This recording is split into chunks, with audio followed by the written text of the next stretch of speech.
दोस्तों नमस्कार। आज एक बार फिर से राहुल गांधी ने नरेंद्र मोदी पर जमकर हमला बोला। आज तो चुन चुन करके अपने तर्कों के साथ, तथ्यों के साथ राहुल गांधी ने ये कह दिया कि 11 बार ट्रंप ने नरेंद्र मोदी को सरेंडर कहा, लेकिन नरेंद्र मोदी ने एक बार चूं तक नहीं की। और जो नरेंद्र मोदी कर रहे हैं वो देश के लिए ठीक नहीं है। दरअसल राहुल गांधी आज बिहार में थे। बिहार के राजगीर नालंदा में जो वहां के मुख्यमंत्री नीतीश कुमार का अपना घर है, गढ़ है, वहां पर संविधान सुरक्षा सम्मेलन था। और फिर गया जी में वो महिलाओं के सशक्तिकरण के सम्मेलन में पहुंचे। इन दोनों ही सम्मेलनों में राहुल गांधी ने जिस तरीके से बिहार के नीतीश सरकार पर हमला किया और नरेंद्र मोदी के उस 56 इंच की छाती पर हमला बोला, उसने इन दोनों ही नेताओं के जो पूरी ब्रांडिंग है उसको जमीन से ध्वस्त कर दिया। नरेंद्र मोदी के बारे में राहुल गांधी ने एक बार फिर से सरेंडर मोदी कहा। पिछले दिनों जब उन्होंने नरेंद्र सरेंडर कहा था तो भारतीय जनता पार्टी और पूरा आईटी सेल, पूरा मीडिया जिस तरीके से राहुल गांधी को देशद्रोही बताने में लग गया था। राहुल गांधी नहीं डरे न दबे। और ये वो शख्स है जिसके बारे में मैं पहले से भी कहता रहा हूं कि एक साइलेंट रेवोल्यूशन राहुल गांधी कर रहे हैं। और राहुल गांधी जिस तरीके से इस देश के वंचित लोगों के बीच, कमजोर, दलित, पिछड़े और आदिवासियों के बीच में महिलाओं के सशक्तिकरण के लिए जिस तरह वो सक्रिय हैं और लगातार लोगों के बीच में जा रहे हैं, लोगों को अपने घर बुला रहे हैं, वो सिर्फ राजनीति नहीं है, वो सिर्फ सत्ता की राजनीति नहीं है। आज उन्होंने बिहार से जिन शब्दों के साथ शुरू किया कि बिहार सत्य और अहिंसा न्याय का मार्ग हुआ करता था 20वीं शताब्दी में, लेकिन 21वीं शताब्दी में नीतीश कुमार के शासन में जो बिहार की छवि बनी है वो एक क्राइम स्टेट की छवि बनी है। और राहुल गांधी ने कहा कि सत्य तो मुझे बेहद प्रिय है। तो राहुल गांधी की राजनीति सत्ता के लिए नहीं बल्कि सत्य के लिए राजनीति होती है। और वो राजनीति जिसमें दशरथ मांझी के घर वो जाते हैं, उनके बेटे भगीरथ मांझी जो मंच पर भी बैठे हुए थे। दशरथ मांझी वो हैं जिन्होंने अपनी पत्नी के प्रेम के खातिर पहाड़ को काट डाला था, रास्ता निकाला था। और आज राहुल गांधी के सामने ऐसे ही चट्टान की तरह ये फांसीवादी शासन, ये हिंदुत्ववादी शासन खड़ा हुआ है। जैसे दशरथ मांझी ने उसको काट करके सड़क बना दी थी, वैसे ही राहुल गांधी धीरे धीरे उस पहाड़ को, उस चट्टान को काट काट करके लोकतंत्र के लिए, संविधान के लिए और संवैधानिक मूल्यों के लिए, सामाजिक न्याय के लिए, दलितों, वंचितों, पिछड़ों, आदिवासियों, महिलाओं के लिए, अल्पसंख्यकों के लिए एक रास्ता बना रहे हैं। वो रास्ता होगा न्याय का, सामाजिक न्याय का और आर्थिक न्याय का। वो बिहार है जहां से लोग पलायन करते हैं, जो नौजवान नौकरी की तलाश में पूरे देश में भटकते हैं। लेकिन बिहार में हालात यह है कि पिछले 20 साल से नीतीश कुमार हैं, लेकिन वहां पर रोजगार सृजन के लिए कोई वहां पर वो अवसर नहीं उपलब्ध करा सके। तब भी नहीं जब डबल इंजन की सरकार है। नरेंद्र मोदी तो पिछले, अगर आपको याद हो, 2020 के इलेक्शन में कितने करोड़, 80 करोड़, 90 करोड़, 100 करोड़, 120 करोड़ दिया और वो कहां गया। अभी जब नीतीश कुमार बैसाखी बने नरेंद्र मोदी की, तो उनकी पहली डिमांड थी कि बिहार को विशेष राज्य का दर्जा दिया जाए, लेकिन नहीं मिला। खुद नीतीश कुमार ने रोजगार सृजन में कोई अपनी उपलब्धि हासिल नहीं की। अलबत्ता जब तेजस्वी यादव थे उस समय रोजगार मिला था लोगों को और तेजस्वी यादव की बड़ी तारीफ भी हुई थी। लेकिन नीतीश कुमार ने पाला बदल दिया। वो पलटू चाचा के नाम से वैसे ही तेजस्वी उनको याद करते हैं, तो पलटू चाचा पलट गए और नरेंद्र मोदी के साथ चले गए और बिहार फिर से एक बार जंगल राज में तब्दील हो गया। पिछले दिनों की घटनाएं, कल जैसे बीजेपी का प्रदेश अध्यक्ष राहुल गांधी को कह रहा था कि 50 गालियां मैं दे सकता हूं, किसी को पेड़ से बांध करके पीटा जा रहा है, कहीं मुजफ्फरपुर में एक बेटी के साथ बलात्कार हो रहा है, लेकिन भारतीय जनता पार्टी और नीतीश सरकार के कान पर जू नहीं रेंगती। आज जब राहुल गांधी वहीं नालंदा में थे, नीतीश कुमार वहां से निकल करके दिल्ली पहुंच गए थे। क्या ये पलायन खुद नीतीश कुमार का था? क्या नीतीश कुमार डर गए हैं और वहां से चल करके राहुल गांधी गया जी में थे? गया जी में महिलाओं को लेकर के उन्होंने संवाद किया, महिलाओं के मुद्दे पर ऐलान भी किया कि हम 2,500 रुपए प्रतिमाह महिला सम्मान योजना के तौर पर, माँ बहन सम्मान योजना के तौर पर हम आपके सीधे खाते में पहुंचाएंगे। ये एक चुनावी ऐलान था, लेकिन असल में जिस तरीके से वो महिलाओं के बीच में बैठे थे, जैसे वो मिल रहे थे, ऐसा आपको कभी भी दृश्य नरेंद्र मोदी को नहीं मिलेगा। नरेंद्र मोदी आज परचम फहरा रहे थे उस चेनाब नदी पर दुनिया के सबसे बड़े रेलवे पुल का उद्घाटन करने, और आज सारा श्रेय नरेंद्र मोदी लूट गए।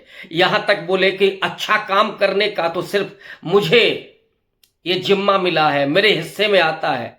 लेकिन नरेंद्र मोदी इतने कृतज्ञ हैं कि उन्होंने आज मनमोहन सिंह को एक लफ्ज में भी याद नहीं किया। ये योजना शुरू हुई थी मनमोहन सिंह के समय पर, हालांकि योजना तो और पहले बनी थी पीवी नरसिंह राव के समय पर, जिसे अटल बिहारी वाजपेयी ने भी आगे बढ़ाने की कोशिश की थी। लेकिन असली बजटिंग और असली इसका काम शुरू होता है मनमोहन सिंह के समय पर, और आज नरेंद्र मोदी ने उसका उद्घाटन किया। और उद्घाटन के समय आपने तस्वीरें और वीडियो देखे होंगे, हाथ में तिरंगा लिए हुए नरेंद्र मोदी जिस तरीके से उस पूरे पुल पर घूम रहे हैं, वो पूरा चुनावी मोड दिख रहा था। लेकिन वहीं पुंछ में, वहीं लेह में, जहां पर पाकिस्तान ने हमला किया, पाकिस्तानी सेना ने हमला किया, वहां के घरों पर, गुरुद्वारों पर, मंदिरों पर, मस्जिदों पर, जहां पर तकरीबन 12 से अधिक लोग मौत के गाल में समा गए, लेकिन नरेंद्र मोदी एक बार भी वहां पर नहीं गए। पहलगाम में तो 26 लोगों की मौत हुई थी, और जो आतंकवादी उसमें हमले में शामिल थे, वो आतंकवादी कहां हैं किसी को भी नहीं मालूम। और इसीलिए जब सीज फायर किया गया, तो सीज फायर किसके इशारे पर किया गया? और राहुल गांधी ने आज फिर उस बात को दोहराया कि नरेंद्र मोदी ने तो सरेंडर किया, और ट्रंप ने बार बार इसको दोहराया। 11 बार ट्रंप ने बोला कि हमने सीज फायर करवाया, और नरेंद्र मोदी की यह हिम्मत नहीं है कि नरेंद्र मोदी एक लफ्ज भी ट्रंप के खिलाफ निकाल सके। लेकिन मोदी जी ऐसा कभी नहीं करते, जिससे उनके ब्रांड पर असर पड़ता हो, जिससे उनकी छवि को खतरा हो कहीं।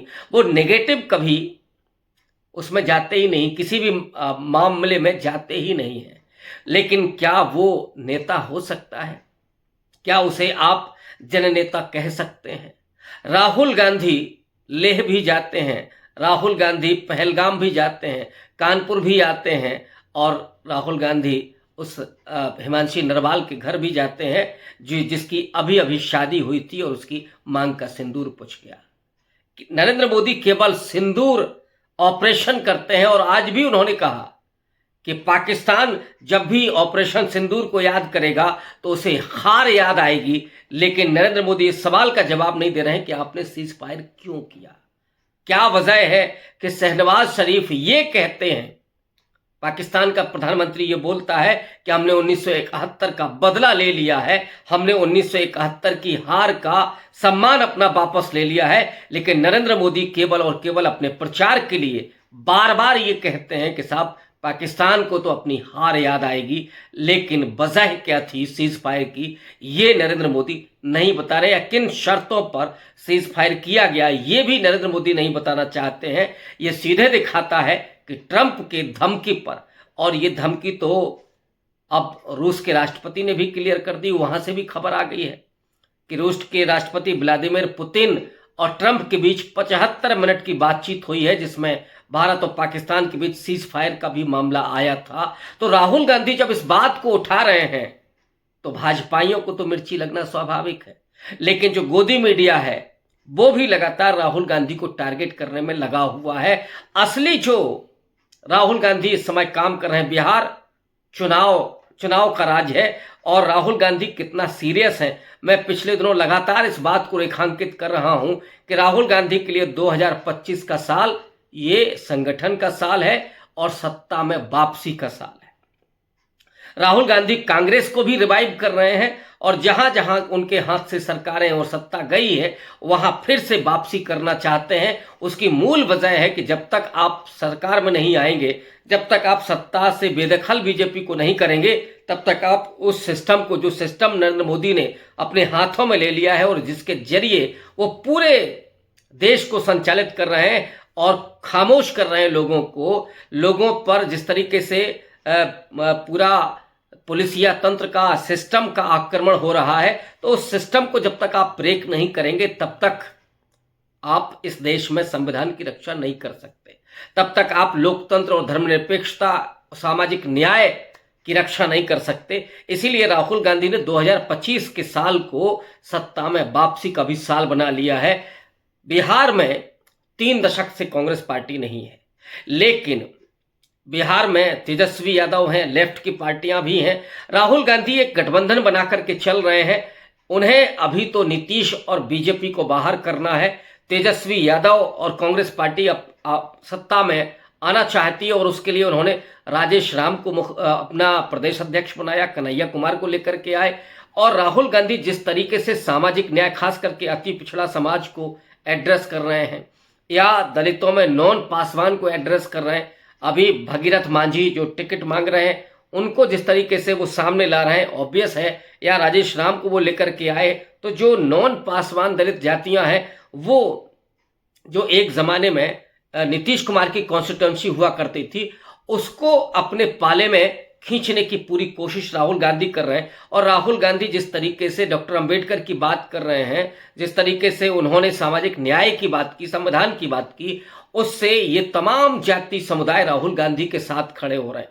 आदिवासी राहुल गांधी के साथ खड़े हो रहे हैं, अति पिछड़ा समाज कर्पूरी ठाकुर को लेकर के। और आज वो अपने उस नाई से भी मिले जिससे उन्होंने बाल कटवाए थे रायबरेली में, वो घर पे मुलाकात करता है परिवार के साथ और उसकी तस्वीरें भी आज जारी की कांग्रेस पार्टी ने और राहुल गांधी ने। तो वो मिथुन जो नाई है वो एक मैसेज है यहाँ से बिहार को कि अति पिछड़ा जो समाज है, कर्पूरी ठाकुर का जो समाज है या जो और जातियां हैं, वो उनको हम सम्मान देंगे। और अब वो राहुल गांधी नहीं है कि जब दलितों के घर जाते थे लोगों ने लांछन लगाए, लोगों ने ये कहा कि उनके घर जाकर के आप अलग बेड पे सोते हैं, अलग खाना खाते हैं। राहुल गांधी ने जो सम्मान दिया है दलितों, पिछड़ों, अति पिछड़ों, आदिवासियों को, गरीबों को, वंचितों को, चाहे वो सब्जी वाला हो या वो मोची हो या ये मिथुन नाई हो, उनको अपने घर बुला करके ससम्मान उनको भोजन कराया, उनसे बातचीत की, उनके बच्चों की परवरिश और शिक्षा के बारे में बात की। जैसे आज वो दशरथ मांझी के घर थे तो उन्होंने उनकी पोती से बातचीत की कि क्या बनना चाहती है। उसने कहा हम डीएम बनना चाहते हैं, एक ने कहा कि हम डॉक्टर बनना चाहते हैं। तो वो लोगों के भीतर उन सपनों को पैदा कर रहे हैं, एजुकेशन को लेकर के एक फिर से आकर्षण पैदा कर रहे हैं, नौकरी को लेकर के आकर्षण पैदा कर रहे हैं। ये राहुल गांधी जो काम कर रहे हैं ये वही वापसी है जिसको सामाजिक न्याय कहते हैं। दलितों, पिछड़ों के हक हुकूक की बात करना, बहुजन क्रांति की तरफ राहुल गांधी इस देश को लेकर के जा रहे हैं और यही भारतीय जनता पार्टी हिंदुत्व आरएसएस की कब्र खोदेगी। आज के लिए बस इतना ही। बहुत शुक्रिया, धन्यवाद।